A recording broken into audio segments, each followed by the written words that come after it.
Still my client's 225K funding strategy. On this video, I'm going to show you this client that got 225K in business funding. I'm going to show you all of his data points and all of the relevant information that you need to know to replicate the same thing for you and your business. And also, if you stick all the way into the end, I'm going to show you exactly which banks that he went to in order to get that 225K. So let's go.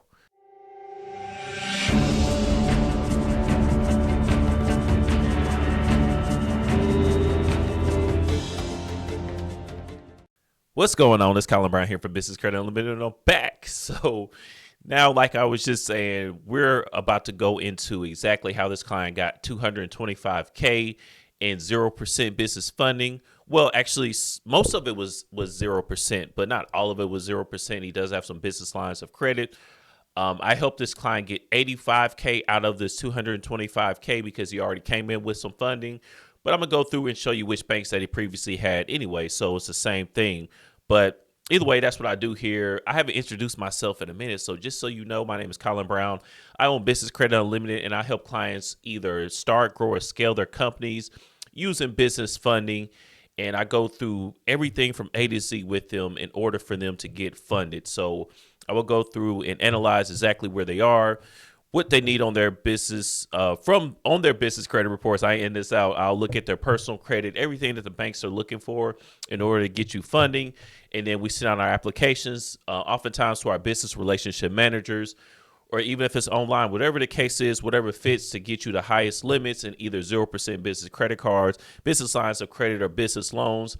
We help our clients do that. And we've had literally hundreds of results that I could show you, but that was it. I just had to show you, I know what I'm talking about, and this is what I do. So now let's look at this client's case study here.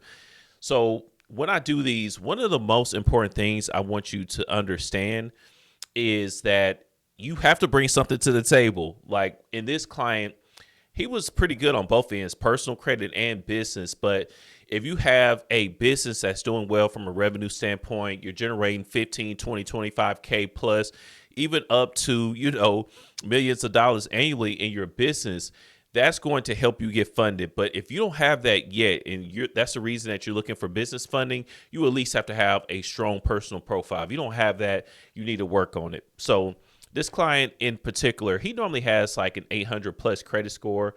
But either way, his current scores right now, 793, 799, 799.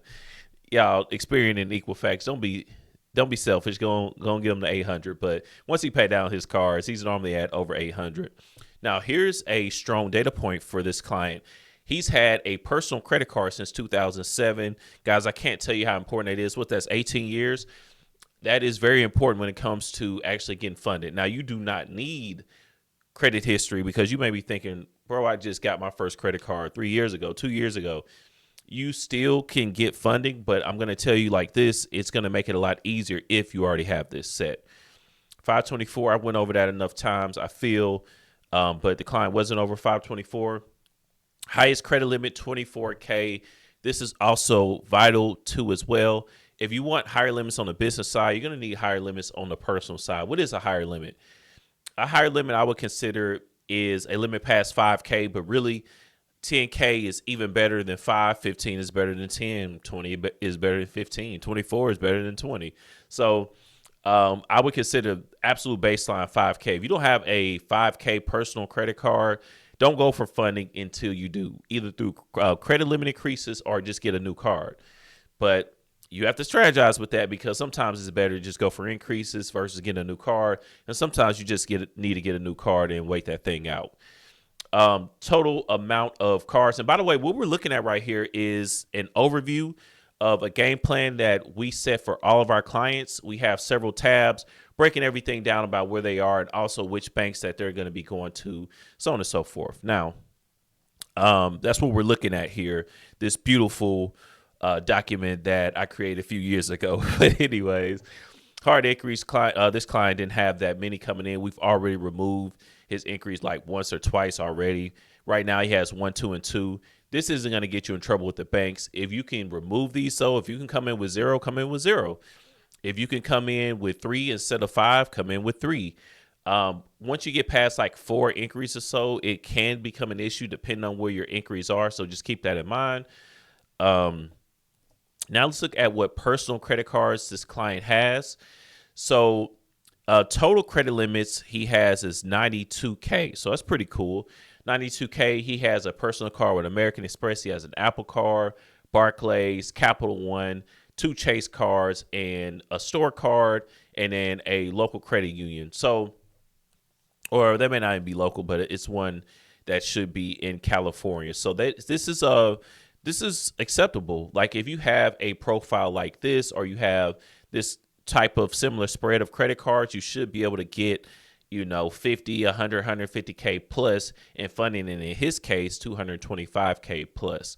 Now, he has 19% utilization right now. You don't always have to be at like the lowest utilization. Like you could, if you're purchasing things on the personal side, hopefully you're not using your personal cards for business. And at least if you have funding, you shouldn't be doing that. But if you haven't received any business credit cards yet, you probably will have to use your personal cards. But whatever the case, if you're in that position, then yeah, it's okay. Like just make sure that you are ready to go when it comes to when it's time to apply for funding, which I would say you want to be at single digits for best results. 19%, he could pay this down if he wants to. He just probably had some more stuff going on at this particular time. But when we applied, he was in single digits, around like 8% credit utilization. Now that we went over his personal cards, let's go over some notes about the client. Then we'll go into what banks that he already had, and then what banks that we went to. So here's some notes for the client. The client lives in California, so make sure that you understand that you will be limited in a sense to the banks that are in your area, either that you live in, your personal address, right? Whatever's on your driver's license. And also when it comes to your business, these 2 states play a big role. Don't let anybody tell you it doesn't matter. Oh, it doesn't matter where you put your business. You could just put it in Wyoming or Delaware and then just still get funded everywhere. That's not true. Okay. Where your personal address and your business address is, it matters. So this client was in California. I told you he already had 150K before coming to me. Now he has over 225K. The client has a successful short-term rental business, so he's in a real estate industry. This is important to know because when you're in the real estate industry, you have to be careful about who you apply to and how you process the applications because real estate, is considered high risk, right? Pretty much everybody knows that nowadays. Like, I don't know if these YouTube videos doing a good enough job, but I rarely meet anybody that's never heard that before nowadays. But we were still able to get him funded. That's why I found this to be a relevant note. And also doing nearly 7 figures in revenue. Why is that important? Or do I have to have that, Colin, in order to get funded? No, you don't. You do not have to have a business that's even generating 5 cents in revenue in order to get funded. Now, am I saying that that's ideal? No, I'm not. I'm not saying that it doesn't matter because it does matter. Don't let anybody tell you it doesn't matter. It does matter if you are currently generating revenue in your business. It matters a lot. However, just understand that you don't have to have it, but if you do, it's going to help. Why does it help, though?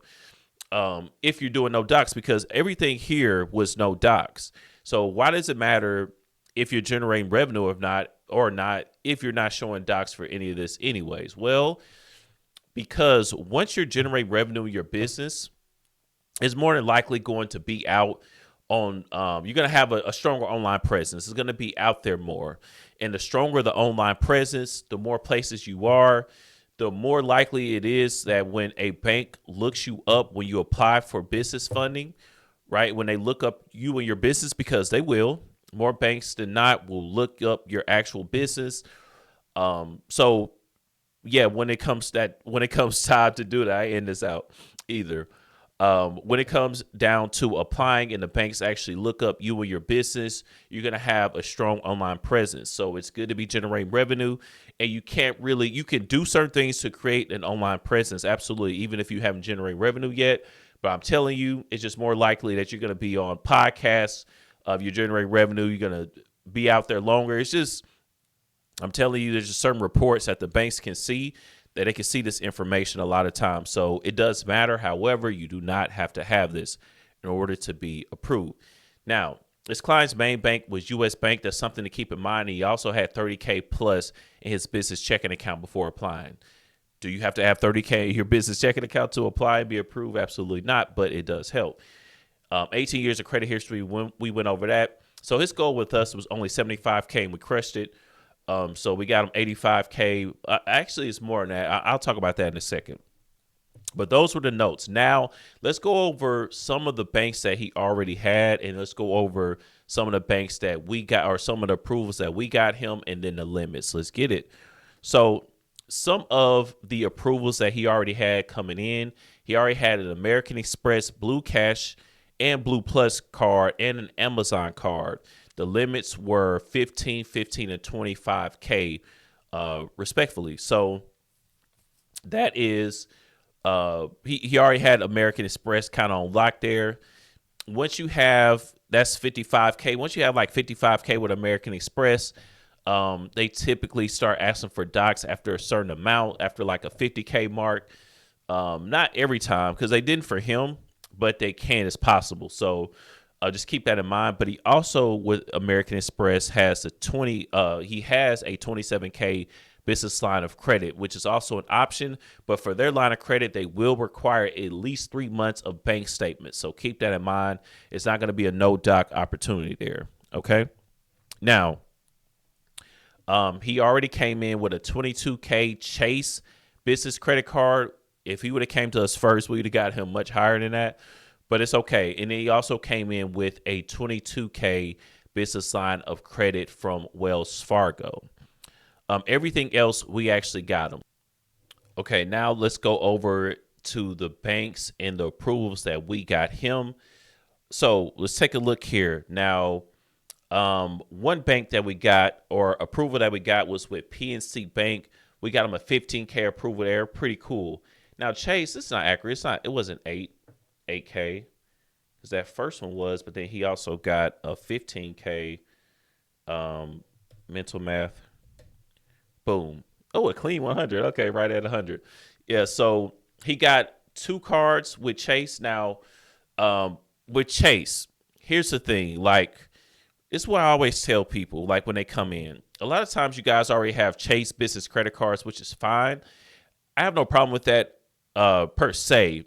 But I'm just telling you, like, if you plan on working with me, maybe even somebody else, whatever the case, I'm telling you, I probably can get you more at Chase than you can get yourself. And if you come in with like a 22K approval or something like that, 15, 10 or something, it's going to be less likely that we can get you a higher approval on the second card, because we normally will go for 2 cards. So we get the best results when you come in with a clean slate, specifically with Chase. Just letting you know. But either way, we got him 23K with Chase. And then PNC was 15K. Bank of America, we got them 12K. And then U.S. Bank, 50 piece. We got a 50K approval just from U.S. Bank from one business credit card. Now, with that being said, we also got the line of credit too as well. The line of credit approval was not that high. It was like 10K. So this is not even all what the client got. But either way, for U.S. Bank, the way we were able to do that, like I said, that was his main bank. At least for one of his businesses, that was his main bank. He had 30K plus in his business checking account when he applied and he got approved for them. And he had a long-standing relationship with them. So a U.S. Bank, it is heavy on relationships. Now, can you apply as a brand new business? You have a brand new relationship with them and still be approved? Yes, we do it all the time. But it will help if you have a relationship with them. Oftentimes, you can get 50K plus just with U.S. Bank, just by leveraging your relationship with them. Okay, so that's how we got the client. He came in, like I said, with 150K, and then we got him 100K. I said 85, but I forgot I had to update that. So we actually got the client. He had 250K. So either way, I showed you the banks that we got him. I showed you the banks that he already had and the approvals. So these approvals really start to add up. especially if you're willing to go to multiple banks, the approvals will start to add up. Those numbers start to add up, man. And this client could go for a second round. We definitely not done because we never even hit some of the banks that we had for him. And that's how it happens sometimes. Like if a client hits his number, his or her number before we even explore all the options, a lot of times they be like, okay, that's cool. I'm good. Like when I start doing this, I never guessed that this would happen. But like so many clients just stop us first. They like, oh, I'm actually good. I got my 85. I got my 100. I got my 150. I'm good. I never thought that would happen. I thought everybody would want like the most, but it's good because when you're getting 0% business credit cards, you don't want to go for every single thing unless you actually need it at that time. So that is pretty much it. That's what banks we went to. That's what banks that this client already had, and that's some of his relevant data points. Make sure that you like, comment, and subscribe to this channel so that way we can keep these funded videos coming. If you don't interact with me, I ain't gonna know that you're enjoying this. So make sure that you do that. And until the next time, I'll see you soon. Peace.